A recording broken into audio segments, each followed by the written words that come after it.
I would like to introduce the next speaker. Now we came to a moment of truth where we need to express and deliver our speech. The gentleman that I'm going to call upon, he is a Ghanaian by descent, but birth is from Benin. He is one of the entrepreneurs who got the African Entrepreneur Award by the Russian community. He is a very prominent businessman.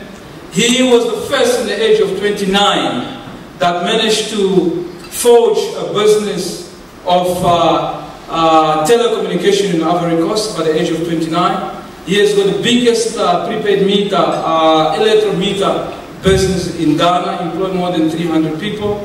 He is the chairman of the Barak Fund that specializes in terms of funding agriculture businesses. He is the CEO of Flash Consulting, one of the company that is making a very connectivity in terms of business in Africa and in the international market. They've got offices in Johannesburg, offices in Ghana, offices in Germany, offices in the USA, and their objective is to make sure that they plant their office across the African continent. Ladies and gentlemen, this gentleman is also one of the gentlemen that is the forge, the one that is creating the microfinance within Africa. I think with the explanation of the microfinance within Africa, he also was one of the three power who introduced, normally called the power pool from Ghana to Togo to Benin. Ladies and gentlemen, please put your hands together. We'd like to welcome Mr. Prosper Prince Agbesi on the floor.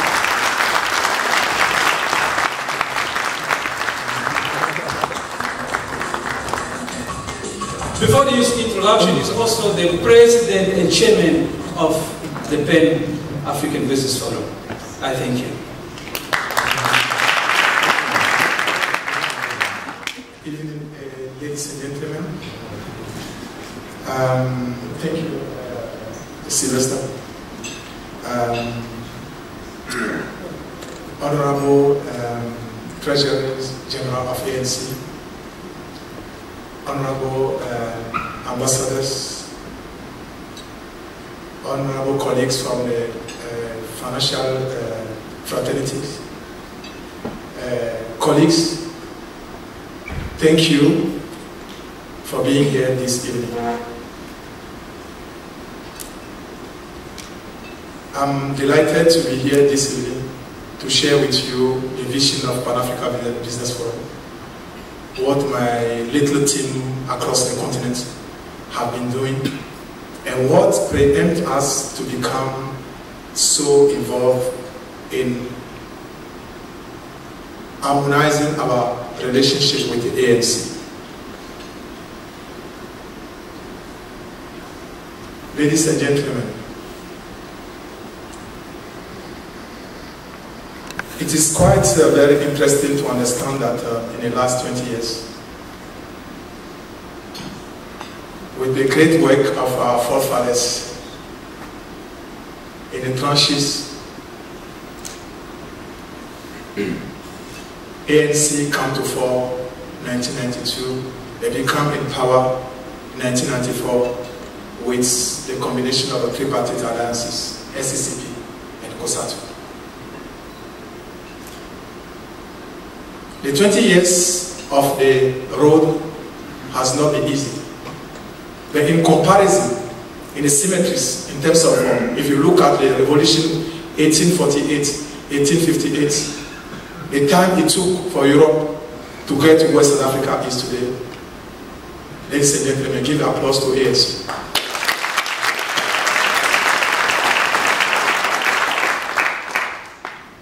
Coming out from the dual economy. Before 1992, in South Africa, there was one economy, developed economy, led by National Party, with a minority population. After 1992, 1994, the other economy, which is called the developing economy,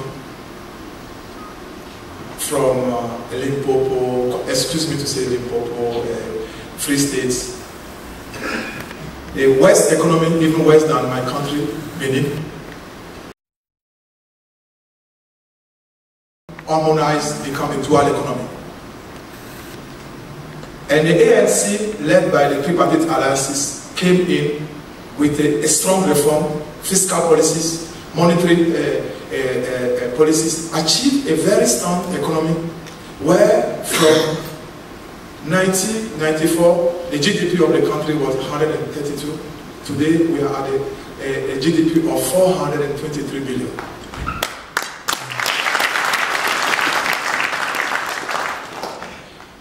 Notwithstanding the fact that the rating of South Africa before 1994 by Standard & Poor's was BB negative. But the same people from the trenches, you don't know which school they went through. They came in, they transformed the economy, they transformed the whole country into one of the emerging economies. Come on, ladies and gentlemen, let's give them an applause.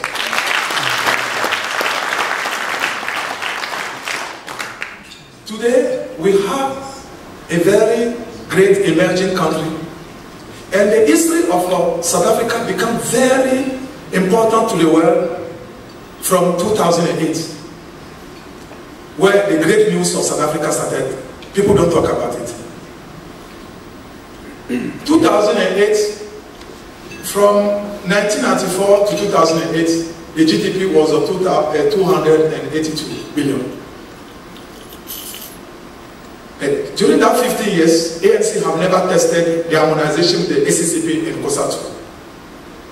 For 2008, the ANC, led by his captain, I call him always Gwede Mantashe, and he's Lionel Messi Zuma, can harmonize a team which become vibrant, which through his reform policies and creating a very well created a very decisive team, bringing in new direction to the economy.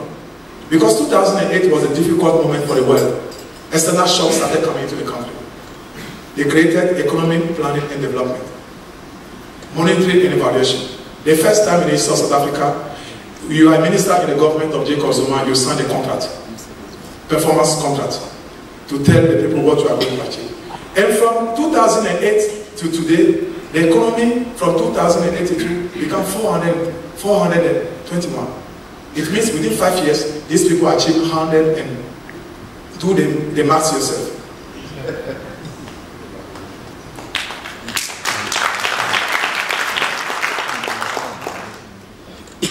In that 5 years, withstanding the 20 years, we've seen a lot of results in the country.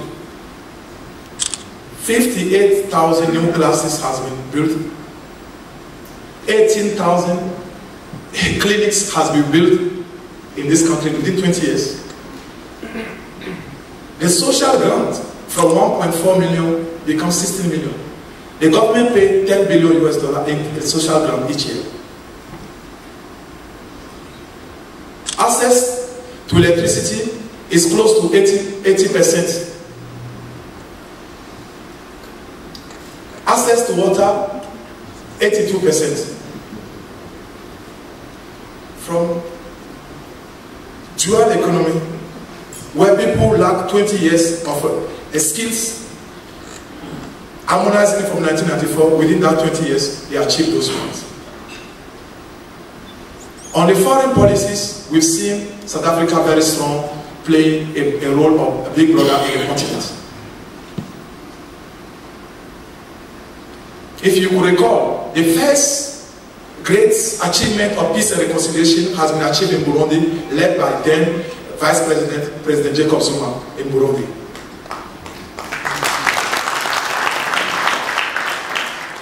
From Burundi, we saw the achievement of DRC, Somali, all over the continent, basically with the taxpayers of South Africa. We ought to pay our tax by participating, supporting the ANC.